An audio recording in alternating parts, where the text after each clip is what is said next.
Floricanto presenta. La vida está llena de alegrías, de momentos felices y de dicha, momentos tristes y a veces nos sentimos solos.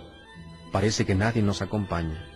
En esos momentos, recuerda, yo estoy contigo. En todo momento Cristo nos dice, estoy contigo. Escucha, vamos juntos con Monseñor Enrique Díaz para buscar la señal de la presencia de Jesús en tu vida. Descubramos de qué manera Jesús nos dice, yo estoy contigo. 13 de marzo, segundo domingo de Cuaresma, Evangelio de San Lucas 9, 28 al 36. En aquel tiempo Jesús se hizo acompañar de Pedro, Santiago y Juan y subió a un monte para hacer oración. Mientras oraba, su rostro cambió de aspecto y sus vestiduras se hicieron blancas y relampagueantes. De pronto aparecieron conversando con él dos personajes rodeados de esplendor. Eran Moisés y Elías, y hablaban del éxodo que Jesús debía realizar en Jerusalén. Pedro y sus compañeros estaban rendidos de sueño, pero despertándose vieron la gloria de Dios y de los que estaban con él. Cuando estos se retiraban, Pedro le dijo a Jesús, «Maestro, sería bueno que nos quedáramos aquí y que hiciéramos 3 tiendas, una para ti, otra para Moisés y otra para Elías», sin saber lo que decía. No había terminado de hablar cuando se formó una nube que los cubrió, y ellos al verse envueltos por la nube se llenaron de miedo. De la nube salió una voz que decía, «Este es mi Hijo, mi escogido, escúchenlo». Cuando cesó la voz, se quedó Jesús solo. Los discípulos guardaron silencio y por entonces no dijeron a nadie nada de lo que habían visto. Palabra del Señor. Hoy celebramos el segundo domingo de Cuaresma y a nosotros, al igual que a aquellos 3 discípulos, nos hace la invitación Jesús para acompañarlo, seguirlo y permanecer con Él. ¿Por qué a nosotros? Porque a nosotros también nos parece muy difícil su misión y el seguimiento. Pedro, a la pregunta de Jesús, ¿y ustedes quién dicen que soy yo?, con sabiduría y valentía ha afirmado, tú eres el Cristo de Dios. Pero después se ha quedado desconcertado cuando le escucha hablar de que el Hijo del Hombre tiene que sufrir y ser rechazado, que lo condenarán a muerte y que a los 3 días resucitará. También añade Jesús que si alguien quiere seguirlo debe negarse a sí mismo, tomar su cruz de cada día y seguirlo. Para Pedro y también para nosotros suena como un desatino. Se espera un Mesías, se le busca con ansia como al verdadero libertador, como alguien poderoso, y no entra mucho entre las expectativas de los discípulos que le ocurra una suerte tan trágica. Cargar cruces sino negarse a uno mismo parece incomprensible en la mentalidad de Pedro y sus compañeros. Y a nosotros nos es difícil entender que quien pierda su vida la ganará, quien quiera salvarse a sí mismo se perderá. Hay desconcierto entre los discípulos y hay desconcierto entre nosotros que pretendemos una vida cómoda, tranquila y sin sobresaltos. Todo lo contrario a lo que propone Jesús. ¿Cómo entenderlo? Solo si nos dejamos llevar por Jesús, si aceptamos su compañía, podremos comprenderlo. Hoy también, en esta Cuaresma, nos invita Jesús a que subamos con Él. Subió a un monte para hacer oración. El monte es la cercanía con Dios, es el ponerse en presencia de Dios y mirar las cosas como Dios la ve, con sus ojos y su corazón. Cuando permanecemos a ras de suelo, nuestros propósitos e intereses se vuelven rastreros.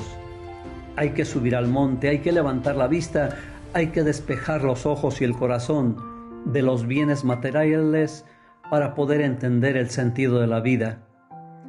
Cristo los lleva al monte para que eleven sus metas, para que entiendan el sentido de su éxodo y de la subida a Jerusalén. En un ambiente de oración, de compartir el corazón, podremos decir nuestros temores, pero también recibir la consolación y la explicación que da Jesús a su vida. Sus explicaciones son experiencias vividas en su presencia. Su rostro se transforma al igual que el de Moisés cuando estaba en la presencia del Señor. Aparecen Elías y el mismo Moisés hablando de la muerte, el éxodo que le esperaba en Jerusalén. Pedro y sus compañeros vencen el sueño para contemplar la escena y pretenden quedarse solamente contemplando. Pero el reino de Dios no es solo contemplar, sino construir y cargar la cruz, transformar los rostros de los hermanos sufrientes en rostros de Jesús vivo. Este es mi Hijo, mi escogido, escúchenlo. Es la voz que se escucha y es el programa que se ofrece a quien se acerca a esta escena. Podríamos decir que es el tema central de esta teofanía o manifestación de Dios. Sí, ha dejado ver su gloria y los discípulos han sido cubiertos por la nube, pero todo tiene una finalidad: escuchar la voz del Hijo, oír su buena nueva, dejarse impactar por su mensaje y transformar, cambiar nuestras vidas. Es la clave del relato. Para estar en cercanía a Jesús no es necesario armar tiendas, sino escucharlo, vivir de su palabra. La peregrinación no ha terminado, estamos en camino, aunque la transfiguración ilumine brevemente el escándalo de la cruz. Cada uno de nosotros en marcha en nuestro éxodo hacia el cielo, miramos el monte como Israel miraba el Sinaí en su éxodo. En ese monte, en la figura de Jesús, en sus palabras, en su muerte y resurrección, encontraremos el camino de la transfiguración. No quisiéramos la muerte, pero la muerte es signo del amor. Y si la muerte es el mayor de los absurdos, desde Cristo, desde su muerte y resurrección, hoy vislumbrada en la transfiguración, jugarse la vida, gastarla en la lucha por la justicia y la solidaridad, por la verdad y la vida, es el acontecimiento fructífero por excelencia, ya que Cristo asocia a sí mismo a una multitud de hermanos. En el marco de la Cuaresma, la transfiguración de Jesús viene a hacernos comprender también nuestra propia transfiguración y la transfiguración del mundo en que vivimos. Si afirmamos que todo hombre y toda mujer son el rostro de Jesús, tendremos que reconocer que lo hemos desfigurado tanto en nosotros como en los demás, y que será difícil reconocer el rostro de Jesús en esa caricatura de rostro que ofrecen los hombres de nuestro tiempo. La miseria, la pobreza extrema y la marginación siguen haciendo muecas del rostro de Jesús. Pero también son muecas de ese mismo rostro, los rostros cubiertos de riqueza y poder, los rostros disimulados bajo los velos de los lujos, los rostros carcomidos por el odio y la guerra, los rostros desencajados por el placer o por la compraventa de personas. Hoy, nuestro reto es descubrir el rostro de Jesús en cada persona y devolver la verdadera dignidad a cada uno de ellos.